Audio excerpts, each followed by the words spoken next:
हितेश जो खास आदमी है किरण पटेल का, उसके जो पिताजी हैं हितेश पांड्या, वो केशव केशव भाई पटेल के मुख्य पीआर हो रहे हैं, मोदी के मुख्य पीआर हो रहे हैं, जब वो chief minister Anandi Ben Patel के रहे हैं, विजय रूपानी के रहे हैं और अभी भूपेंद्र पटेल के हैं। इसमें सबसे खतरनाक और जो लिंक बताता है आरएसएस का और इन क्रिमिनल्स का, वो दोनों उप प्रधानमंत्री की पत्नी है, उनके मुख्यमंत्री उप मुख्यमंत्री की पत्नी जो होम मिनिस्टर भी है। कोई इसे ईडी नहीं पूछा। सबसे पहले ये जो महिला है उप प्रधानमंत्री की, इसको गिरफ्तार करके पूछना चाहिए था कि तुमने उसको क्या क्या राज दिए, क्या क्या हुआ।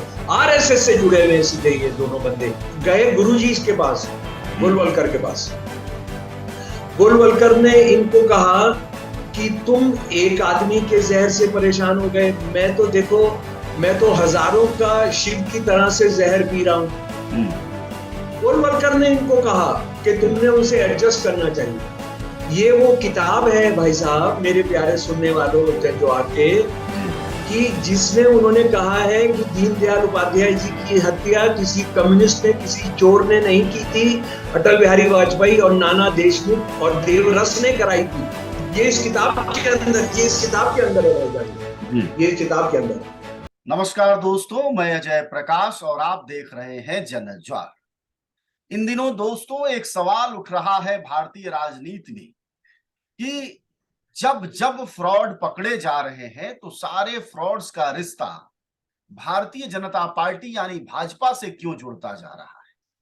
हालांकि यह मोदी जैसा प्रश्न नहीं है, लेकिन यह भाजपा जैसा प्रश्न है, चाहे वह किरण पटेल हो, चाहे शेरपुरिया हो या फिर दूसरे अन्य लोग हैं। इस बात को समझने के लिए हमारे साथ इस वक्त शमसुल इस्लाम साहब हैं। ये जो घटनाएं घटती है ना, हमने उसके कारण जानना चाहिए, हमने उसका वजह जानना चाहिए। और वजह ये है कि मैं थोड़ा सा जरा सा इतिहास में आपको लेना चाहता हूँ और हम इसको बहुत शॉर्ट में बात करना चाहते हैं। ये एक किताब है बल्लाज मधोक की जी। बल्लाज मधोक की किताब का नाम है जिंदगी का सफर 3, दीनदयाल उपाध्याय की हत्या से इंदिरा गांधी की हत्या तक। जी। इस किताब को हर आदमी ने कि किस तरह से आरएसएस के लीडरशिप की जीन्स के अंदर क्राइम है, औरत विरोधी, औरत को भोग की वस्तु इस्तेमाल करने की उनकी चाह है, ये बल्लाज मधोक बताते हैं। और बल्लाज मधोक को इसकी कीमत ही चुकानी पड़ी थी कि उनको बीजेपी की मेंबरशिप से भी खत्म, उनको बीजेपी की मेंबरशिप ले ली गई थी। लेकिन मजे की बात यह, जब ये मरे तो आरएसएस ने इनकी शान के अंदर एक बड़ा कसीदा, एक बयान जारी किया था कि आखिरी दम तक आरएसएस में रहे। ये इस किताब में दो बात कह रहे हैं। नंबर एक, ये कह रहे हैं कि आरएसएस का एक आदमी जो बाद में प्रधानमंत्री बना, वो 1998 से लेके 2004 तक, उसने जो जंग संघ का राजेंद्र प्रसाद रोड पर मार्ग था उसको अय्याशी का अड्डा बना दिया था, और रोज रोज नई नई लड़कियां वहां आती थी और दरवाजा बंद रहता था, उसका कमरे का दरवाजा बंद रहता था। ये बलराज और मधोक अपनी किताब में लिख रहे हैं। जी। हाँ जी, लिख रहे हैं। और मैं कितने सालों से कह रहा हूं कि आप लाइए, कोर्ट में लाइए कि मैं झूठ बोल रहा हूं। ये लाइए इस किताब, इसको लेकर।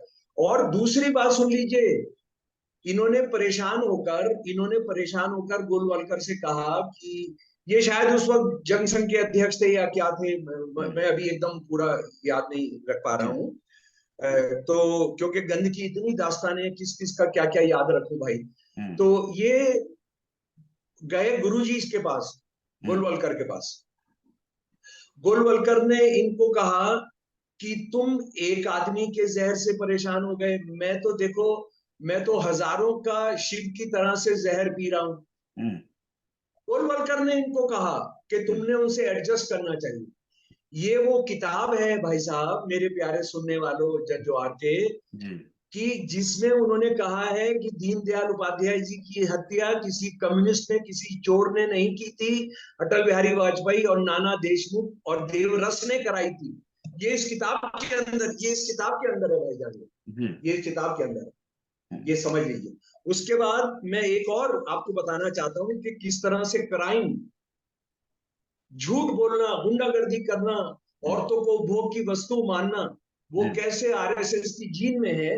आरएसएस के बहुत बहुत बड़े बंगाल के लीडर थे, उनका नाम था हेमेंद्र नाथ पंडित। ये आरएसएस को शुरू कराने वाले थे बंगाल में, और ये बंगाली का जो आरएसएस की मुखपत्र था उसका फाउंडर एडिटर थे। इनका नाम था हेमेंद्र नाथ पंडित जी। उन्होंने किताब लिखी है अंग्रेजी में, the end of a dream and inside view of the RSS today. इसमें वो ये बताते हैं कि आरएसएस जो है वो तीसरा मराठा एम्पायर बन गया है। यानी मराठी लोगों, मराठी ब्राह्मणों ने उस पर कब्जा करके सारे देश को उन्होंने सत्यानाश कर दिया है। और उन्होंने बड़े गंभीर इल्जाम लगाए हैं गोलवलकर पर, कि गोलवलकर बिल्कुल एक जोतदार की तरह रहने लगे थे, बड़े जमींदार की तरह रहने लगे थे। वो सोने का चश्मा, पूरा सिल्क का उनका चादर ओढ़े रहते थे। ये किताब किसी को भी चाहिए मैं उपलब्ध करा दूंगा। ये किताब दीनदयाल जी की किसी को भी चाहिए जिसको बदकिस्मती से इसको हम लोग पढ़ते नहीं है, वो उनको ये किताब मैं उपलब्ध करा दूंगा। अच्छा, अब जरा सा हम जल्दी से घटनाओं पर आ जाते हैं जी। तो ये जो बंदा है संजय राय शेरपुरिया, एक तो इसका गुजरात के साथ बहुत जबरदस्त संबंध सामने आ रहा है। जो आईएएस अफसर जो इसके एडवाइजरी काउंसिल में एक नंदा साहब, वो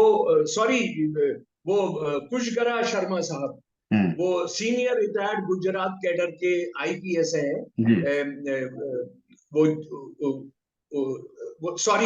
जो कुशगरा शर्मा है उनके बाप हैं आईपीएस एके शर्मा, जो गुजरात कैडर के हैं। और उसके बाद आप ये समझ लीजिए कि ये बंदा कितना खुला खेल हो रहा है। मोदी जी के घर का किस तरह से इस्तेमाल हो रहा है कि इस बंदे ने अपना एड्रेस लिखवाया हुआ है Delhi riding club 1 Safdarjung road. Delhi riding club, जिसका नाम वो रेस कोर्स नाम है उसका, दिल्ली राइडिंग क्लब। और इस पर इनको करोड़ों रुपए के डोनेशंस मिल रहे हैं, सरकारी बैंकों से मिल रहे हैं। डालमिया परिवार, मैं आपको ये बता देना चाहता हूँ, जो मेरा रिसर्च मैंने जो हिंदुत्व पर किया है, डालमिया परिवार वो है, डालमिया की इंडस्ट्री जिसमें मुसलमानों को नौकरी नहीं दी जाती थी, जितना मैं जानता हूँ। यानी उसमें मुसलमान की नौकरी निषेध सी थी। अभी बाद की क्या स्थिति है मुझे पता नहीं। उन्होंने करोड़ों रुपए इनको दिए हैं, और इन्होंने कितनी किताबें लिखी हैं उसका तो कोई पता नहीं है। ये 2022-23 के अंदर इनको 7 करोड़ 84 लाख रुपए मिला है। डालमिया फैमिली ने दिया है, पीएसयू बैंक ने दिया है, और किस ने दिया उसका पता नहीं। और जो नंबर 2 में आया है उसका तो कोई हिसाब किताब ही नहीं है, क्योंकि मोदी जी के साथ इनके फोटो हैं, मोदी जी के घर के अंदर ही रहते हैं, मोदी जी के घर के पास रहते हैं। और मोहन भगवत इनकी किताबों का विमोचन करते हैं जी। प्रभात जो है, जो हिंदुत्व को फैलाने का बहुत बड़ा प्राइवेट है, उसमें किस का हिस्सा है मुझे पता नहीं जी। वो इनकी 10-12 किताबें छाप चुका है। अच्छा, इनकी बहुत सारी डिग्रियां हैं। वो डिग्रियां उसी तरह की हैं जैसे मोदी जी की। जरा दूसरा आ जाइए, कौन सा ज्यादा शर्मनाक है ये पता करना मुश्किल है। ये विराज अश्विन पटेल जी, जो कहता है कि मैं गुजरात चीफ मिनिस्टर के दफ्तर में काम करता हूं। अच्छा, एक मैंने अभी बताया है कि ये जो बंदा है संजय राय शेरपुरिया, इसका भी गुजरात कनेक्शन है। हाँ, बिल्कुल, इसका गुजरात कनेक्शन है। इसको जो है और ये वो बंदा वो है जिसने, जो आज लेफ्टिनेंट गवर्नर है, आरएसएस का खाटी आदमी है, मनोज सिन्हा जी। आरएसएस का ये वो आदमी है, जब मुसलमानों को लिंच किया गया तो इसने उनके सम्मान में घर में सम्मान में समारोह किया था। ये वो आदमी है, ये जब ये मेंबर पार्लियामेंट में नहीं था। इसको संजय राय शेरपुरिया ने, एक लोन होता है अनसिक्योर्ड लोन 25 लाख रुपए। जरा मेरे प्यारे दोस्त समझ लें अनसिक्योर्ड लोन क्या होता है। अनसिक्योर्ड लोन ये होता है कि कर्जा लेने वाले ने कभी दिया भी नहीं तो मैं इस पर कोई मुकदमा नहीं करूंगा जी। समझ गए आप?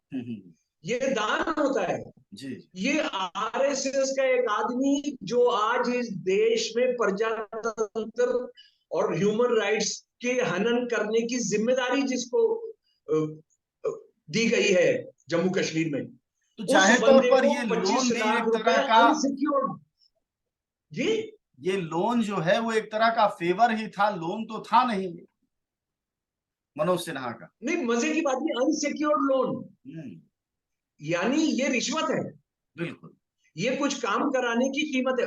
वो 25 लाख रुपए जो दिए, 25 करोड़ रुपए जो ब्लैक में गए होंगे उसका किसी को पता नहीं है। जी 25 लाख अगर व्हाइट है हम्म, तो कितना ब्लैक होगा, उसका उसका एनआईए ईडी उसकी कोई चिंता नहीं कर रही है। उसके बाद जनाब, आप जरा ये विराज अश्विन पटेल साहब पर आ जाइए। ये पूरा इन्होंने चीफ मिनिस्टर ऑफिस का इनको इनको पूरा बताते हैं अपने आप को। और ये गिफ्ट एक बहुत बहुत technically high green city Gujarat सरकार ने बनाई है। गिफ्ट, उसका पूरा नाम होता है Gujarat international finance tech city, gift city. ये गिफ्ट सिटी पूरी पूरी गुजरात सरकार की है और इसके करोड़ों रुपए तो इसके इसके किराए हैं जो इसके अंदर जगह है।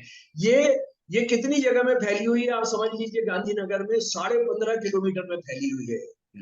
ये इसने कहा कि मैं इसका प्रेसिडेंट हूं। और इसने बॉम्बे के अंदर एक्टरेस, जो एक्टर बच्चियां हैं और जो मॉडल बच्चियां हैं, लड़कों को नहीं लड़कियों को कहा कि हमने आपको ब्रांड एम्बेसडर बनाएंगे और दुबई के अंदर और गुजरात के अंदर शूटिंग होगी, अपना नाम करिए। तो एक बच्ची फंस गई इनके जाल के अंदर, एक बच्ची इनके जाल के अंदर फंस गई। और बच्चियों को जाल में फंसाने का देखिए आप, वो कैसरगंज का एमपीडी किस तरह से तमाम चीजें बच्चियां ही सवाल उठा रही हैं। ये उसको कौन सी तारीख से रेप कर रहा है ये बंदा जो है, ये 8 अप्रैल से उस बच्ची को रेप कर रहा है। और ये कहा जाता है कि यही रेप नहीं कर रहा है, और लोगों ने भी उस बच्ची के साथ रेप किया, ऐसा इल्जाम लगाया जाता है। और इसको जो है बहुत मुश्किल के बाद पकड़ा गया है। इसके खिलाफ तमाम सबूत थे, लेकिन इसका रिश्ता भी आरएसएस और बीजेपी से है। देखिए, वहां का चीफ मिनिस्टर और जो वहां का दफ्तर है वो पूरा आरएसएस के लोग चलाते हैं। मोदी का दफ्तर भी आरएसएस के लोग चलाते हैं। तो जब ये बंदा जो राय है, जब वो जाके घूमता रहता है, सब करता है, तो बिना आरएसएस के बस नहीं हो सकता। उसके बाद जनाब तीसरा आ जाइए, पुरानी बात है लेकिन सारे लिंक देखिए, सारे जोड़ देखिए, नल कैसे जुड़ा हुआ है। उसका नाम है किरण पटेल। किरण पटेल Z7+7+ सिक्योरिटी के अंदर 6 महीने से गुजरात घूम रहा है। इसके साथ इसके 2 दोस्त हैं, वो उन दोनों का नाम है अमित पांड्या और जय सीतापारा। ये जो हितेश, जो अमित पांड्या है, इसके बाद हितेश पांड्या 28 साल से गुजरात चीफ मिनिस्टर के दफ्तर में पीआरओ हैं। इनको सारे कागज वागज इनको कहां से बने होंगे वो आप उसका अंदाजा कर सकते हैं। और ये बंदा जो है, ये इनके जो हितेश, जो खास आदमी है किरण पटेल का, उसके जो पिताजी हैं हितेश पांड्या, वो केशव भाई पटेल के मुख्य पीआरओ रहे हैं, मोदी के मुख्य पीआरओ रहे हैं, जब वो चीफ मिनिस्टर आनंदी बहन पटेल के रहे हैं, विजय रूपानी के रहे हैं, और अभी भूपेंद्र पटेल के हैं। इसमें सबसे खतरनाक और जो लिंक बताता है आरएसएस का और इन क्रिमिनल्स का, इस बंदे को जिस दिन ये पता लगा उसी दिन इसको मार्च के मध्य में इसको खाली करा लेना चाहिए था, इसका डेस्क या इसका कमरा जो था, इसको बाहर कर देना चाहिए था। सरकार ने कुछ नहीं बताया भाई साहब। इसने कहा कि मैं अपना काम समेटकर 30 मार्च को छोड़ूंगा दफ्तर।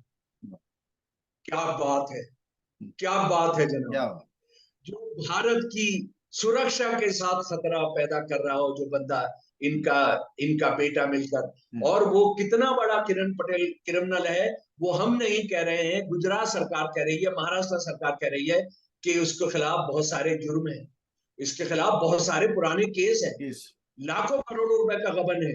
और इससे पहले जरा सा मैं आपको ले जाना चाहता हूँ महाराष्ट्र में जो उप प्रधानमंत्री की पत्नी है, उन्होंने एक एफआईआर कराई है कि 2 बाप बेटी हैं बहुत क्रिमिनल, जुआ खेलते हैं, अड्डा चलाते हैं। वो मेरे दोस्त बन गए, दोस्त बन के वो 91-92 तक दोस्त बन गए, उसके बीच में खत्म हो गया क्योंकि ये भी थोड़ा पावर से इधर उधर हो रहे थे। उसके बाद वो 2019 से फिर दोस्त हो गए। मैंने उनकी ज्वेलरी पहनी है, मैंने उनके कपड़े पहने हैं। जरा सा आप बताइए कि ये रिपोर्ट करा रही है कि मेरे को फंसा लिया उन्होंने।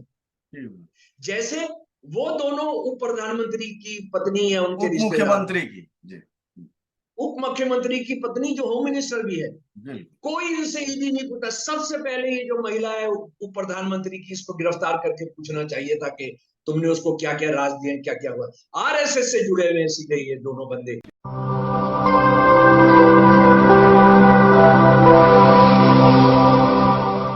जनज्वार, जनता की मीडिया।